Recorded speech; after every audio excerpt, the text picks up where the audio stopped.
You're lying in the dark when something wakes you up. Not a sound, exactly. More like the sudden absence of one. Every cricket near you has gone quiet at the same moment, and your body understands what that means before your mind catches up. Your heart is already pounding. You're holding your breath without deciding to. For most of modern life, this feeling shows up because of a bad dream, or a car alarm 2 streets over. For most of human history, it showed up because something was actually out there, close enough to silence every insect between you and it. For roughly 2 million years, that jolt of fear in the dark wasn't paranoia. It was information. It was the single most useful thing your nervous system ever did for you, inherited from every ancestor who lived long enough to pass it on. Why does it still feel so real? Thousands of generations later. Today, the most dangerous animal most people will ever encounter is a tick, a stray dog, or a deer that wanders into the road at dusk. Humans sit so far above the food chain now that the idea of being hunted sounds like fiction. For almost the entire span of human evolution, it wasn't fiction. It was Tuesday. So how did a slow, clawless, fairly soft-bodied primate survive a few million years surrounded by leopards, saber-toothed cats, giant hyenas, and eagles strong enough to carry off a grown monkey? The answer isn't what you'd guess. And the proof isn't theory. It's written directly into the bones of your ancestors, and the lineup was genuinely brutal. Alongside modern-style leopards, the African landscape your ancestors walked through also held Dinophilis and Meganterion, 2 different saber-toothed cats, roughly leopard-sized but built with longer stabbing canines, and Pachecracuta, a giant hyena species nearly twice the bulk of any hyena alive today.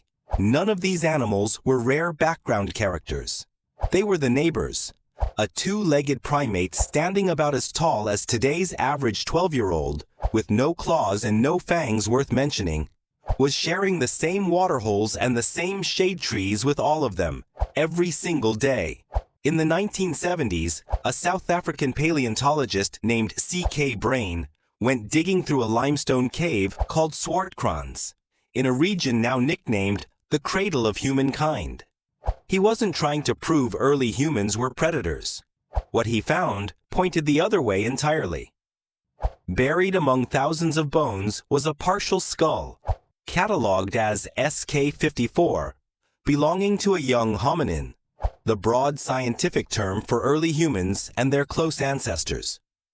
Punched through the top of that skull were 2 holes, spaced exactly as far apart as the lower canine teeth of a leopard. Brain checked the spacing against actual fossil leopard jaws pulled from the same layer of rock.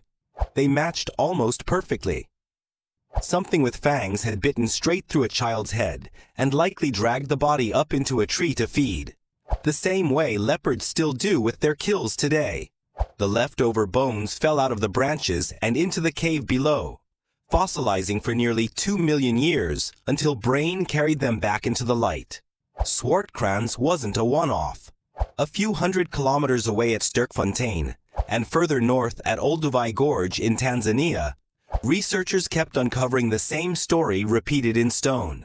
Hominin bones marked with carnivore tooth pits, gnaw marks, and clean puncture wounds. Layer after layer, site after site, across roughly the same stretch of the Pleistocene.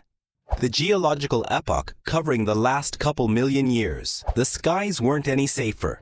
In 1924, near a town called Taung, quarry workers uncovered one of the very first Australopithecus fossils ever found. Australopithecus being an early upright walking ancestor species. Not quite ape, not quite modern human. For decades, everyone assumed the so-called Taung Child had simply died and been buried where it lay. Then, starting in the 1990s, a researcher named Lee Berger began comparing the eye sockets of that skull to the skulls of modern monkeys killed by African crowned eagles. The damage lined up almost exactly. Talon punctures around the orbits, the bony rims of the eye sockets, beak gouges across the brow. Berger's conclusion was hard to dismiss. The Taung Child hadn't fallen or been buried by accident. It had been snatched by a bird of prey large enough to carry off a full-grown monkey, hauled to a nest, and eaten there. Pause on that for a second. One of the most famous early human fossils on Earth was killed by a cat. Another was killed by a bird. Layer in the crocodile bite marks turning up in the same riverbed deposits, and the hyena dens stacked with hominin bones. And a very different picture starts to form. One that researchers Donna Hart and Robert Sussman laid out plainly in their book, Man the Hunted. For most of our evolutionary history, we weren't the apex predator stalking the grassland. We were food. Slow food. Food with no claws, no fangs, no armor, no real burst of speed, and famously poor night vision. So picture an actual evening, somewhere across the East African plains, well over 1 million years ago. The light is dropping fast, the way it does near the equator. A small band of early humans has stopped wandering and started moving with purpose. Someone is scanning the grass at shoulder height. Someone else is doing a quiet head count, the way a parent counts kids climbing out of a pool. They're heading toward rocky outcrops, or the mouth of a cave, somewhere with solid rock at their backs, and a narrow entrance only one predator could squeeze through at a time. Why the rush?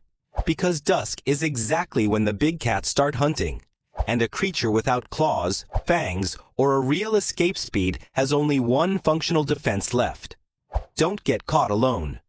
Don't get caught in the open. Then came the twist that genuinely rewrote the rules. At a cave in South Africa called Wonderwerk, a researcher named Francesco Berna identified burned bone fragments and ash dating back roughly 1 million years, among the strongest evidence we have for early humans controlling fire. Not just stumbling across a fire that happened to be burning nearby. Carrying it. Tending it. Keeping it alive long after the lightning strike or wildfire that first produced it had gone out. Fire didn't make anyone faster. It didn't grow anyone claws. What it did was flip the entire predator-prey relationship upside down. A leopard willing to stalk a sleeping group of primates in total darkness will not casually walk into a ring of firelight. Almost overnight, in evolutionary terms, the cave mouth that had been a death trap for 1 million years became the safest real estate on the continent. C.K. Brain himself, studying those same Swartkrans layers, described this moment as a literal shift in the balance of power. The point where the night stopped automatically belonging to the predators. Here's the genuinely counterintuitive part. What actually saved us? Sharper instincts or closer bonds? You'd assume the most important thing fire gave early humans was cooked food, warmth, or simply light to see by. All true, but anthropologist Polly Waisner spent years recording conversations among the Jew/Hwansi people of the Kalahari Desert. And she noticed something specific about what happens the moment a group sits down around a fire after dark. Work finished. Predators locked outside the light. The conversation changes entirely. Daytime talk was almost all practical. Complaints, logistics, arguments over who owed who what. Nighttime talk, by the fire, turned into something else. Stories, myths, gossip about people who weren't even there. Exactly the kind of talk that builds shared culture, passes survival knowledge down to children, and binds a group tightly enough to trust each other with their lives the next time a predator gets close. In other words, the same fire that kept the leopards out also built the first real stage for human storytelling. We didn't survive by outmuscling our predators. We survived by outcooperating them. And fire is what bought us the time and the light to do it. So what does any of this have to do with you? Reading this in a locked house, on a street with 0 leopards, holding a phone instead of a spear. More than you'd guess. That spike of fear walking down a dark street alone. The automatic urge to check a room before you relax in it.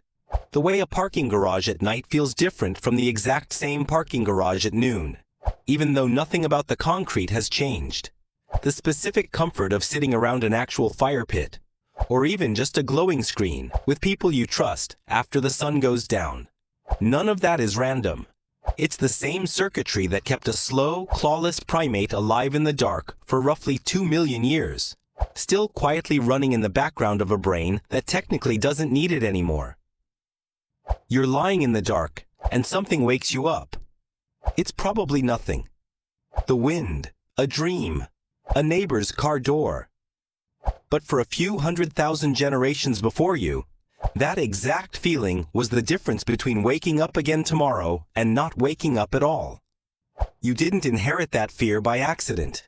You inherited it because for 2 million years straight, it worked.